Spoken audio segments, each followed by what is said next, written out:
Selamat bertemu kembali dalam pertemuan ini. Kali ini kita akan membahas tentang perencanaan. Perencanaan adalah bagian dari manajemen dan bisnis. Sebelum kita melanjutkan, pastikan sudah subscribe video Elite LTV. Terima kasih. Mari kita sama-sama mendengarkan dan menyimak apa arti dan maksud serta hal-hal yang berhubungan dengan perencanaan dalam pertemuan ini.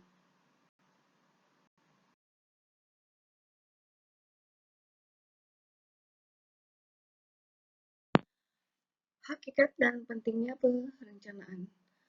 Perencanaan dapat diartikan sebagai suatu proses untuk menetapkan tujuan dan sasaran, menentukan pilihan-pilihan tindakan yang akan dilakukan, dan mengkaji cara-cara terbaik untuk mencapai tujuan masa depan yang telah ditetapkan sebelumnya. Perencanaan mengandung beberapa arti. 1. Perencanaan sebagai suatu proses. Yang kedua, penetapan tujuan dan sasaran. Yang ketiga, pemilihan tindakan. Dan yang keempat, mengkaji cara terbaik. Yang kelima, perencanaan merupakan tujuan dan untuk mencapai hasil akhir.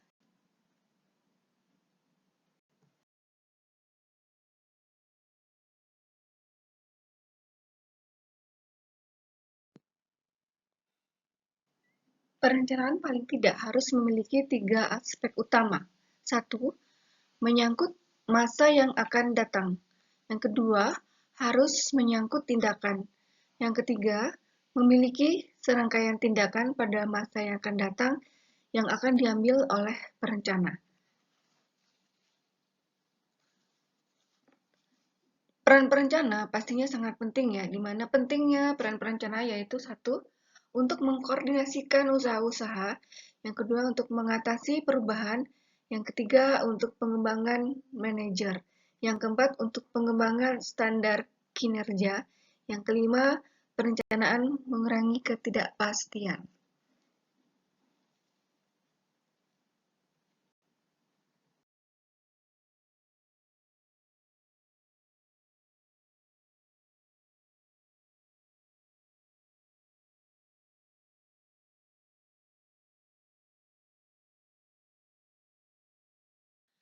B. Jenis-jenis perencanaan.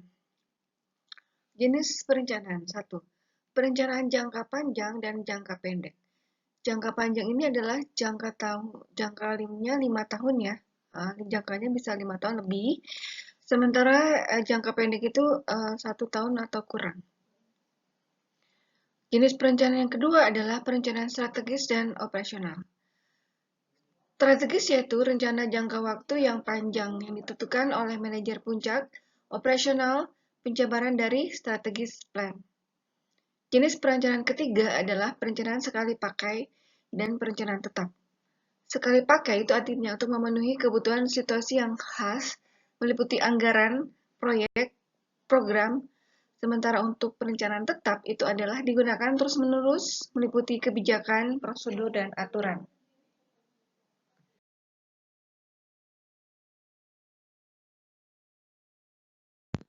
Untuk buku Siswanto, jadi Pak Siswanto tuh mengarang sebuah buku, di mana di sini ada pendapat dari Stoner dan Walker. Nah, berikutnya untuk Stoner dan Walker sendiri mengklasifikasikan rencana strategis dan rencana operasional. Untuk rencana sendiri, ini ada rencana strategis untuk mewujudkan misi, sementara untuk rencana operasional, ini ada rencana sekali pakai dan rencana tetap. Untuk rencana operasional, untuk rencana sekali pakai itu ada program, proyek, dan anggaran. Sementara untuk operasional rencana tetap itu ada kebijakan, prosedur standar, dan peraturan itu sendiri.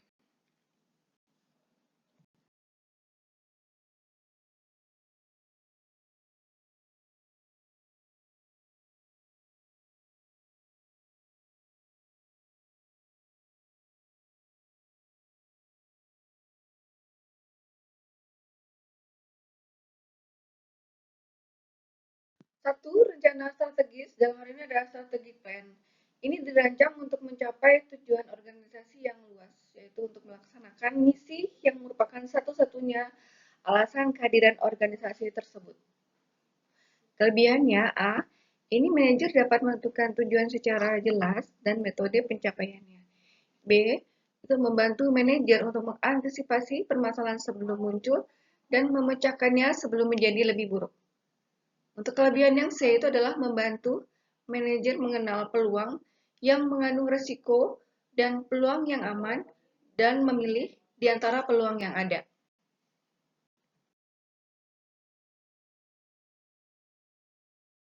D.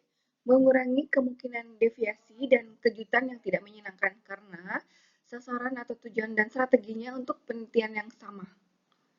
E. Untuk memperbesar kemungkinan untuk membuat keputusan yang tahan menghadapi ujian waktu. F. Membantu manajer mengenal peluang yang mengandung resiko dan peluang yang aman dan memilih di antara peluang yang ada. Kelemahannya rencana strategis. A. Bahaya terciptanya birokrasi besar para perencana yang dapat menghilangkan hubungan dengan produk dan pelanggan perusahaan. B. Kadang-kadang perencanaan strategis ini cenderung membatasi organisasi pada pilihan yang paling rasional dan bebas risiko.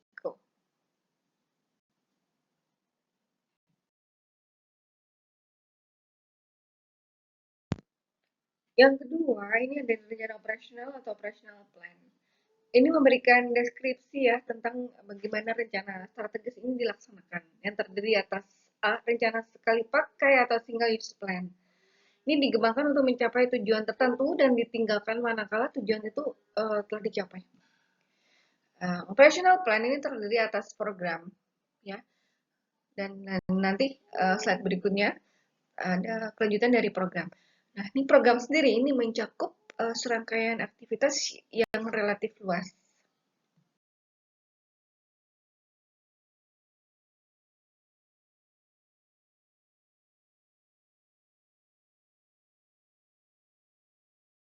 Berikutnya adalah bagaimana itu kelanjutan dari program. Yang kedua adalah project atau proyek ya. Nah, proyek ini adalah program yang lebih kecil dan mandiri.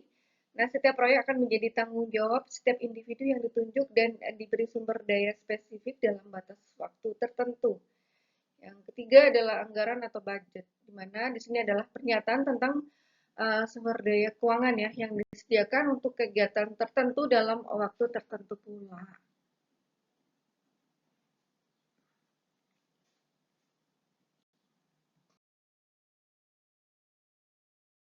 Rencana operasional yang berikutnya ini adalah B, rencana tetap atau standing plan. Nah, pendekatan yang sudah dilakukan untuk menangani situasi yang terjadi berulang dan dapat diperkirakan ini terdiri atas satu, kebijakan atau polisi. Kebijakan ini adalah suatu pedoman ya yang umum untuk pengambilan keputusan.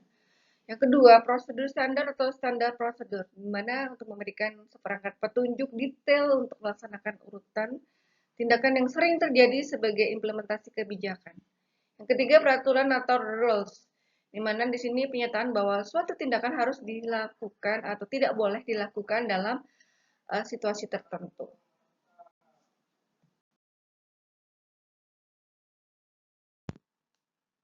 Pada proses perencanaan, di mana di sini perencanaan sebagai suatu proses ini adalah suatu cara yang sistematis untuk menjalankan suatu pekerjaan. Dalam perencanaan terkandung suatu aktivitas tertentu yang saling berkaitan untuk mencapai hasil tertentu yang diinginkan. Menurut Allen tahun 1963, ini perencanaan terdiri atas aktivitas yang dioperasikan oleh seorang manajer untuk berpikir ke depan dan mengambil keputusan saat ini yang memungkinkan untuk mendahului serta menghadapi tantangan pada waktu yang akan datang.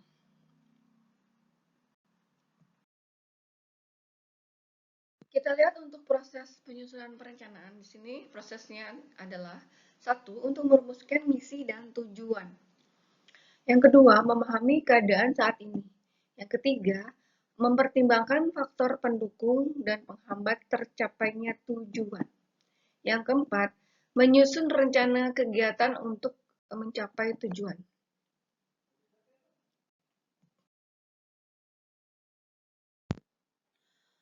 Berikut ini aktivitas perencanaan yang dimaksud. Aktivitasnya adalah 1. Perakiraan, 2. Penetapan tujuan, 3. Pemrograman, 4. Penjadwalan, 5. Penganggaran, 6. Pengembangan prosedur, 7. Penetapan dan interpretasi kebijakan.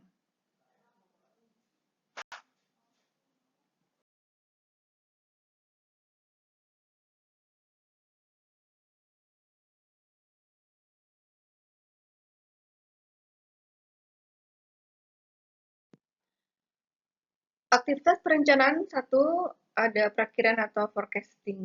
Ini adalah suatu usaha yang sistematis untuk meramalkan atau memperkirakan waktu yang akan datang dengan penarikan kesimpulan atas fakta yang telah diketahui. Yang kedua adalah penetapan tujuan, ada establishing objective, di mana ini adalah suatu aktivitas untuk menetapkan sesuatu yang ingin dicapai melalui pelaksanaan pekerjaan. Yang ketiga adalah pemrograman, dalam hal ini adalah programming, di mana ini adalah satu aktivitas yang dilakukan dengan maksud untuk menetapkan langkah-langkah utama yang diperlukan unit dan anggota yang bertanggung jawab untuk setiap langkah dan urutan serta pengaturan waktu yang untuk setiap langkah itu sendiri. Untuk penjadwalan, dalam hal ini ada scheduling, ini adalah penetapan atau menunjukkan waktu menurut kronologi tertentu guna untuk melaksanakan berbagai macam pekerjaan.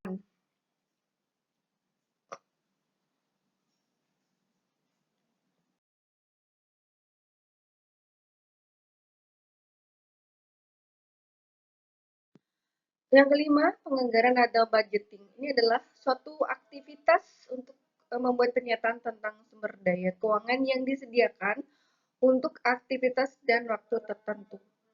Yang keenam, itu adalah pengembangan prosedur, dan hal ini ada developing prosedur. Ini adalah suatu aktivitas ya yang menormalisasikan cara, teknik, dan metode pelaksanaan suatu pekerjaan. Yang ketujuh, penetapan dan interpretasi kebijakan, dalam hal ini adalah establishing dan interpreting policies. Dimana di sini semuanya ini adalah suatu aktivitas yang dilakukan dalam menetapkan syarat berdasarkan kondisi mana manajer dan para bawahan ini akan bekerja.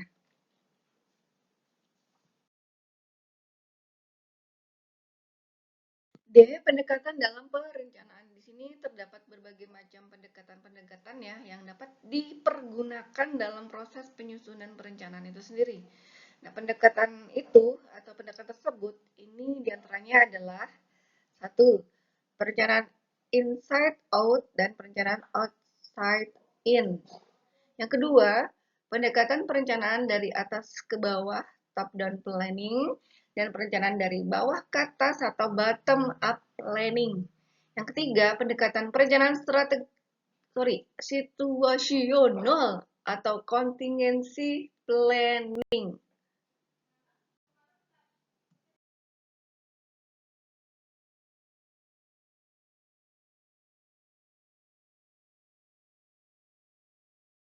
Satu, pendekatan perencanaan inside out dan outside in. Di sini perencanaan inside out adalah perencanaan yang memfokuskan pada apa yang telah dilakukan, namun terus mengusahakan untuk melakukan yang terbaik yang dapat dilakukan. Tujuan perencanaan ini untuk menjadikan organisasi lebih aktif dan membantu pemanfaatan sumber daya yang lebih baik. Dan perencanaan outside in ini mencoba menganalisa lingkungan eksternal dan membuat perencanaan untuk mengeksploitasi kesempatan dan meminimalisasi permasalahan yang terjadi.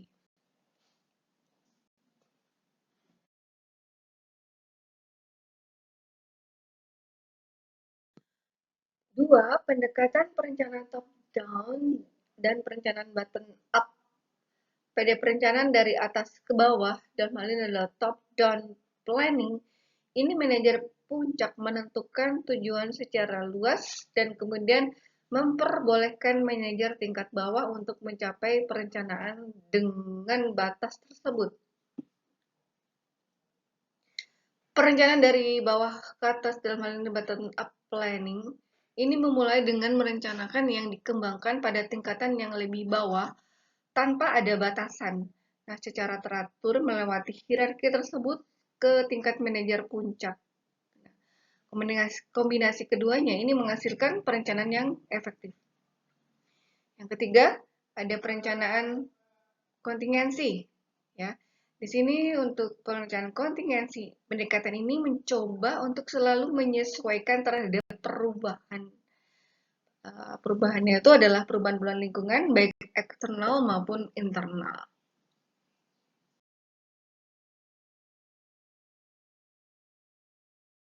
Efektivitas perencanaan. Di sini ada dua ya, hambatan utama terhadap pengembangan rencana yang efektif. Satu, untuk penolakan dari dalam diri perencana terhadap penentuan tujuan dan pembuatan rencana untuk mencapainya. Yang kedua, ini ada keengganan yang lazim ya dari para anggota organisasi untuk menerima rencana karena ada perubahan yang akan ditimbulkan.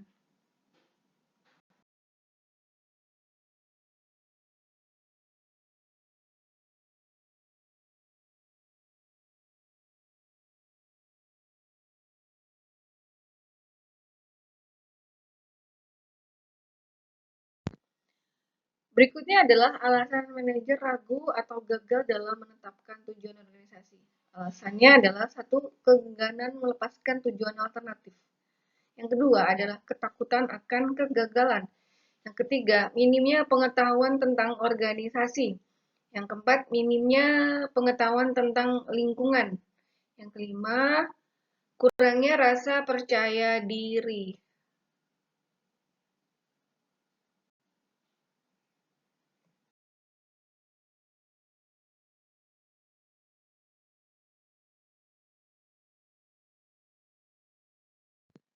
Terdapat tiga alasan mengapa anggota organisasi ini dapat menolak perubahan-perubahan yang akan terjadi. Satu, ini ada ketidakpastian dalam mengenai sebab dan akibat dari perubahan itu sendiri. Yang kedua adalah keengganan untuk melepaskan keuntungan yang ada.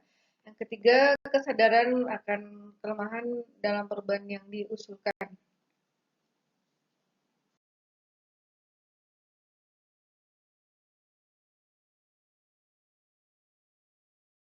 Nah, ini untuk mengatasi hambatan tersebut, maka ini penting ya bagi seorang manajer puncak maupun manajer yang lain untuk melakukan tindakan-tindakan yang konkret. Ini ada langkah-langkah yang ditempuh agar tujuan yang sudah ingin dicapai itu dapat dicapai ya. Jadi ada langkah-langkahnya ya untuk yang harus ditempuh agar tujuan yang sulit itu dapat dicapai. Pertama, langkahnya adalah memberikan pelatihan dan bimbingan mengenai cara untuk mencapai tujuan tersebut. Yang kedua, penghargaan dan imbalan atas tercapainya tujuan itu. Yang ketiga, memberikan tanggapan yang membangun serta menunjang apabila tujuannya seringkali tidak tercapai.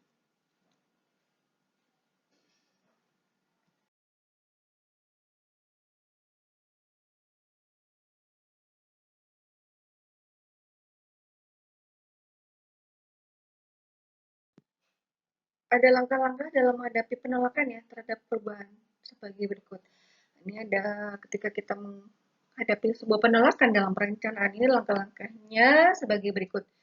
Satu, kita harus melibatkan para tenaga kerja dan pihak-pihak yang berkepentingan dalam organisasi dalam proses perencanaan.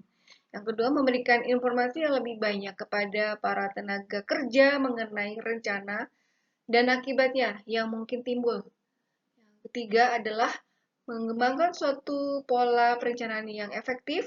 Yang keempat, menyadari akan dampak dari perubahan yang diusulkan terhadap para anggota dan memperkecil kekacauan yang tidak perlu. Terima kasih yang sudah mendengar sampai akhir dan mensubscribe video saya, video Elita LTV. Jadi di situ ada tombol subscribe untuk video channel saya ini. Terima kasih juga yang sudah memberikan masukan, kemudian yang sudah men-share kepada rekan-rekan yang lain. Terima kasih, sampai bertemu kembali di materi yang lebih menarik berikutnya, dan pastinya ada materi-materi lain yang ada di channel YouTube ini. Terima kasih.